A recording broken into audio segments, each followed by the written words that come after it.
사무엘상 4장 5절에서 11절 말씀 봉독해 드리겠습니다. 여호와의 언약궤가 진영에 들어올 때에 온 이스라엘이 큰 소리로 외치매 땅이 울린지라. 블레셋 사람이 그 외치는 소리를 듣고 이르되 히브리 진영에서 큰 소리로 외침은 어찌 됨이냐 하다가 여호와의 궤가 진영에 들어온 줄을 깨달은지라. 블레셋 사람이 두려워하여 이르되 신이 진영에 이르렀도다 하고 또 이르되 우리에게 하로다. 전날에는 이런 일이 없었도다. 우리에게 하로다. 누가 우리를 이 능한 신들의 손에서 건지리요. 그들은 강야에서 여러 가지 재앙으로 애굽인을 친 신들이니라. 너희 블레셋 사람들아 강하게 되며 대장부가 되라. 너희가 히브리 사람의 종이 되기를 그들이 너희의 종이 되었던 것 같이 되지 말고 대장부 같이 되어 싸우라 하고 블레셋 사람들이 쳤더니 이스라엘이 패하여 각기 장막으로 도망하였고 살육이 심히 커서 이스라엘 보병에 엎드러진 자가 3만 명이었으며 하나님의 궤는 빼앗겼고 엘리의 두 아들 홈니와 비누아스는 죽임을 당하였더라. 아멘. 할렐루야. 우리를 사랑하신 하나님께서 우리에게 좋은 것 주시기 위하여 허락하신 은혜의 날이 시작되었습니다. 하나님께서 허락하신 오늘이 하나님의 사랑 안에서 하나님의 능력을 믿고 행함으로 하나님의 선하신 뜻을 이루어가는 복된 날, 은혜의 날 되기를 예수님의 이름으로 축복합니다. 오늘 우리에게 주신 하나님 말씀을 통해서 하나님은 우리의 믿음의 대상입니다. 하나님은 우리의 믿음의 대상입니다. 이런 제목으로 하나님 말씀을 전하겠습니다. 여호와의 말씀이 희귀하여 이상이 보이지 않았던 때 사무엘이 선포한 하나님 말씀이 이루어졌습니다. 이후에 사무엘은 하나님은 사무엘과 함께 하셔서 사무엘이 선포한 그 말이 하나도 땅에 떨어지지 않게 하셔서 사무엘이 하나님의 선지자로 세움 받았음을 나타내셨습니다. 이를 통해서 이제 이스라엘은 하나님이 오늘도 우리와 함께 계신다. 하나님께서 오늘도 우리에게 말씀하신다. 하나님은 우리의 하나님이 되신다라는 사실을 확인하게 되어졌습니다. 그래서 이제 이스라엘이요 용기를 냅니다. 어떤 용기를 내냐면은 지금까지는 블레셋이 이스라엘을 공격해왔고 이스라엘은 블레셋의 그 공격을 받아서 방어하기에 전전긍긍했는데 이제는 용기를 내가지고요 이스라엘이 이 블레셋을 공격하고자 했습니다. 그래서 군사를 모아서 블레셋을 쳤는데요. 블레셋을 공격했는데요. 어찌 되었을까요? 하나님 우리와 함께 계실 줄 알았거든요. 하나님 도와주실 줄 알았거든요. 그런데 전쟁에서 졌어요. 몇 명이 죽었냐면은 4,000명이 죽었어요. 이제 이스라엘은 깜짝 놀랐습니다. 왜 졌지? 그래서 패하고 돌아온 이스라엘 장로들이 야, 어째서 하나님께서 우리를 도와주시지 아니하시지? 왜 하나님께서 이 블레셋과의 싸움에서 도와주시지 않고 왜 패하게 하셨지? 라고 의논하기 시작합니다. 사람들이 실패하고 또 어려움 당할 때 모여서 의논하는 것 참 중요합니다. 그런데 의논할 때요, 결론을 잘 내야 되죠. 엉뚱한 결론을 내면은 다음에 문제 해결이 되지 않아요. 오늘 이스라엘이 이 전쟁에서 왜 졌을까? 왜 졌을까? 이유가 뭘까요? 참 우리도 궁금할 때 있어요. 내가 하나님 믿는다. 하나님 의지한다. 했는데, 믿고 했는데 떨어졌어요. 실패했어요. 그럴 때 있을까요? 없을까요? 있어요? 없어요? 있을까? 없을까? 하나님 믿고, 하나님 의지하고, 그냥 믿음으로 했는데, 잘 되어지던가요? 왜 안 되죠? 그럼 다 잘 되어진다면 얼마나 좋겠어. 그런데 안 되는 경우도 있어. 왜? 그때 하나님 왜 안 도와주셨을까? 이유가 뭘까요? 그리고 이스라엘도 그 이유를 찾기 위해서 모여서 의논하고 그렇게 했는데 결론은 어떻게 내렸냐면은 우리 한번 여호수아 때 한번 생각해 보자. 여호수아 때 우리 조상들이 가나안 땅을 정복할 때 어떻게 정복했지? 아, 맞아. 언약궤를 앞서고 나가서 싸울 때 하나님께서 우리를 대신해서 우리 앞에서 싸워서 승리하게 해 주셨지. 야, 우리도 이번에 블레셋과의 전쟁에서 뭐가 없이 언약궤가 없이 나갔기 때문에 이 전쟁에서 패한 거 아니냐. 하나님께서 언약궤 없이 나갔기 때문에 요놈들 하고 우리에게 우리가 이 전쟁에서 패하게 하신 거 아니냐. 그래서 결론을 내렸어요. 언약궤 없이 언약궤를 앞서지 않고 우리만 나가서 싸웠기 때문에 이 전쟁에서 패한 것이다. 그렇게 결론을 내리고요. 실로에 있는 언약궤를 가지고 왔어요.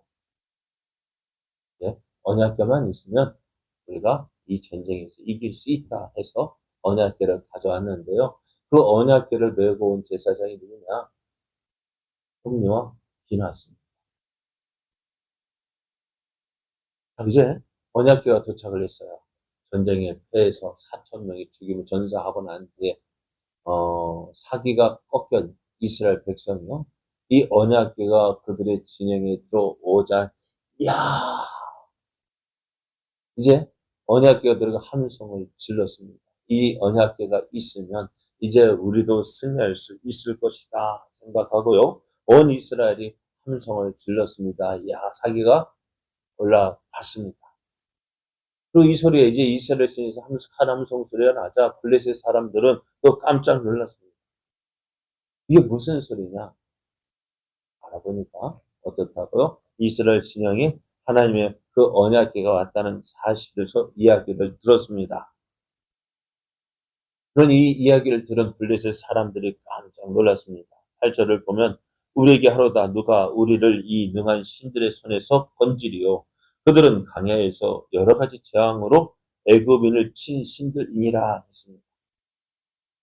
이들은 하나님께서 애굽에 행하신 일, 또 광야에서 40년 동안 저들을 지켜주셨고, 또 이제 가나안 땅 정복 전쟁 때 하나님이 어떻게 행하셨는지를 알고 있었습니다. 이들은 하나님을 두려워했습니다. 왜? 저들 이스라엘과 함께 저도 왜요? 저는 이스라엘의 하나님이기 때문이었습니다. 그런데 이제는 이들의 생각은 어때요? 야, 이제 끝났다. 누가요? 블레셋 사람들이 생각하기에도 이스라엘의 하나님은 두려움의 대상이었습니다. 하나님께서 저들과 어떻게 저들과 함께 하셨고 저들을 도와주셨는지 알았기 때문입니다. 그래서 이제 어떻게 되어질까? 이제 끝났다 하고 이제 사기가 떨어질 때에 이제 블레셋 사람들은 어떻게 해요? 4장 9절, 야, 이제 끝났지. 한번 힘내보자. 왜요? 자, 9절 말씀을 보면은 너희 블레셋 사람들아 강하게 되며 대장부가 되라. 너희가 히브리 사람의 종이 되기를 그들이 너희 종이 되었던 것 같이 되지 말고 대장부 같이 되어 싸우라 했습니다. 지금까지 블레셋 사람들은 이스라엘을 공격해서 이스라엘을 괴롭게 했습니다. 때로는 이스라엘을 정복해서 이스라엘에게 조공을 받기까지 했습니다. 자, 지금까지 이제 블레셋 사람들이 이스라엘을 공격해서 이스라엘이 블레셋을 숨겼는데 지금 우리가 정신 차리지 않고 그들과 싸워서 지게 된다면 우리가 저 이스라엘 사람들을 섬겨야 될 것 아니냐? 절대로 그럴 수 없다. 그럴 수 없다. 그래서 어떻게 우리가 죽더라도 한번 싸워보자. 그렇습니다. 이제 이스라엘이 언약궤가 들어오자, 언약궤를 가지고 오자, 이제 블레셋 사람들은 어떻게 해요?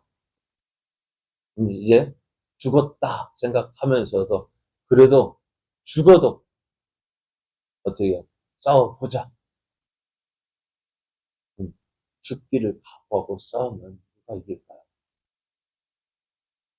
음, 누가 이 세상에 가장 무서운 사람이 누구냐 물어보면 이렇게 이야기합니다. 소방관이 가장 무섭대요. 왜요? 얼굴 안 가리고. 또 시각장애인이 가장 무섭대요. 왜? 보이는 게 없습니다. 근데 죽기를 각오하고 싸우는 사람 진짜 무서울 게 없어요. 왜? 사람이 가장 무서운 것이 뭡니까? 죽음. 그 죽음도 내어놓고 싸우면 어떻게 될까요? 오늘 이스라엘이 블레셋과의 전쟁에서 패하자 실로에 있던 언약궤를 가지고 오면서까지 이 블레셋과의 전쟁에서 승리하고자 했습니다. 그러나 이스라엘은 뭐가 없었을까요? 이 블레셋 사람들이 가졌던 그 마음, 죽어도 한번 죽기를 각오하고 싸워보자는 마음이 없었던 거예요. 그들이 이스라엘 언약 하나님 그토록 믿고 의지했던 언약궤, 이 블레셋 싸움에서는 도움이 되지 않았어요. 오히려 이 언약궤가 온 것으로 인하여서 블레셋 사람들이 더 용기를 냈어요. 네. 이스라엘 하나님이 저들을 도와주시면 우리는 끝났다. 이 항해 끝날 거. 죽기를 각오하고 싸워보자 해서 이제 이 블레셋 사람들이 죽기를 각오하고 싸웁니다. 그러다 보니 어떻게 돼요?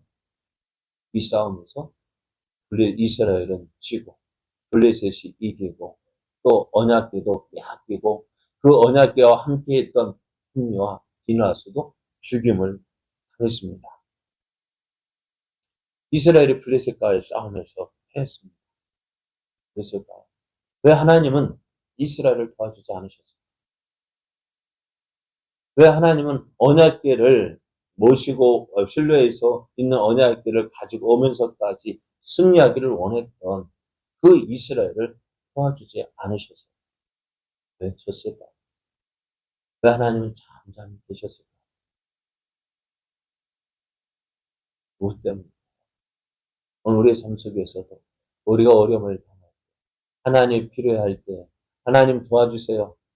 하나님, 우리가 이렇게 힘들어요, 어려워요 할 때, 하나님 왜 잠잠히 계셨을까? 무엇 때문일까요? 우리도 왜 이런 일을 만날까요? 하나님은 인격적인 분이십니다. 하나님도 인격적인 분이시죠. 그렇기 때문에 어때요? 우리도 그 하나님의 인격을 인정해야 돼요. 여러분, 우리도 솔직하게 다른 사람이 내게 찾아올 때, 저 사람이 나를 이용해서 자기가 원하는 것을 얻고자 한다면, 물론 사람과의 관계에 있기 때문에 도움을 주고 받을 수도 있습니다. 그렇게 할 수 있습니다. 그런데 그 사람의 관계가요, 꼭 내가 필요할 때만 와서 봐주세요 하고, 그거 끝나면 안면 싹 닦고 돌아간다면은 어떻게 될까요? 여러분 어때요? 다른 사람이 여러분을 그렇게 대한다면은 여러분 그 사람과 만나서 계속 사귀고 싶은 마음이 있을까 없을까? 어떠세요, 여러분? 우리도 그런 사람이 있다면은 그런 사람 만나기 꺼려할까요? 싫어할까요? 하나님도 마찬가지예요. 하나님은 오늘 이스라엘과 어떤 관계, 참 인격적인 관계를 원하셔요. 사귀기를 원하셔요. 또 하나님과 친밀하기를 원하셔요. 근데 오늘 이스라엘은 그런 모습이 없어요. 내가 필요하냐. 하나님 도와주세요. 하나님에 대한 믿음도 없고, 하나님 의지하는 것, 그 의지하는 것이 어떨까요? 의지한다는 것이 뭐예요? 언약궤 가정 이게 우리의 삶 하나님은 우리와 가장 친하고 싶고, 또 사귀기를 원하고, 그래서 친밀하기를 원하십니다. 근데 이스라엘 백성들, 언약궤를 앞세웠지만, 하나님에 대한 온전한 믿음이 없었던 거예요. 또 하나님은 내 생각대로 해주시는 그런 하나님이 아닙니다. 하나님의 뜻대로 되어지기를 원하십니다. 그래서 하나님은 오늘 이스라엘과 함께하지 않으셨고요. 이스라엘을 도와주지 않으셨어요. 이스라엘이 어떻게, 하나님은 어떻게 대했는지, 지금은 이렇게 표현했지만은요, 하나님은 어떻게 대했는지, 뒤에 이 빼앗긴 언약궤가 이스라엘 가운데로 돌아왔을 때, 그 하나님은 어떻게 대했을까요? 이 실로에서 떠난 언약궤가요, 언제 돌아왔을까요? 네? 언제 돌아왔을까요? 다윗 왕 때에 돌아왔어요. 그동안은요, 이스라엘 저 변방에, 블레셋과의 그 경계 지역에, 그냥 거기에 머물러 두었어요. 하나님의 능력을 빼앗겼던 그 언약궤가 하나님의 능력으로 다시 이스라엘 가운데로 이스라엘에게로 돌아왔지만 그 언약궤는 어디에요? 저 변방에 그냥 내버려 두었어요. 있는지 없는지 기억조차 하지 않은 것 같아요. 하나님은 우리 마음 중심에 계시길 원하셔요. 그 하나님을 인정하고 그 하나님과 날마다 사귀고 매일매일 삶 속에서 하나님 나와 함께 하시고 내가 하나님과 함께 하기를 원합니다. 그렇게 하나님과 사귀고 하나님과 함께 하기를 원하고 계십니다. 오늘 내가 믿는 하나님, 내가 믿는다고 하는 하나님은 과연 어디에 계십니까? 여러분의 우리의 삶 속에서 내가 믿는다고 하는 그 하나님은 어디에 모셔두고 계십니까? 그 마음 중심에 모셔야 합니다. 그 하나님과 날마다 함께하는 삶이 되어져야 합니다. 그래서 우리 그 하나님을 믿고 그 하나님을 의지하고 그 하나님과 함께하는 삶이 되어져야 합니다. 하나님은 그것을 원하고 계십니다. 그래서 이스라엘 언약궤가 있으면 된다. 그건 하나의 우상입니다. 하나님이 없는 우상, 하나님이 없는 언약궤 있을 수 없습니다. 하나님이 없는 언약궤라는 그건 우상밖에 없습니다. 오늘 우리의 삶 가운데 하나님은 어디에 계십니까? 여러분 어디에 모셔두고 계십니까? 하나님은 우리의 믿음의 대상이 원하시고 오늘 우리와 함께 하기를 원하시고 오늘 그 하나님은 우리와 사귐이 있기를 원하십니다. 오늘 하루 내가 믿는 하나님 어떻게 믿고 있는지 다시 한번 돌아보면서 내 마음 중심에 모셔 그 하나님과 사귀고 그 하나님과 함께하는 삶. 그래서 우리의 삶 속에서 하나님의 뜻이 온전히 이루어지는 복된 삶, 은혜의 삶 되기를 예수님의 이름으로 축복합니다.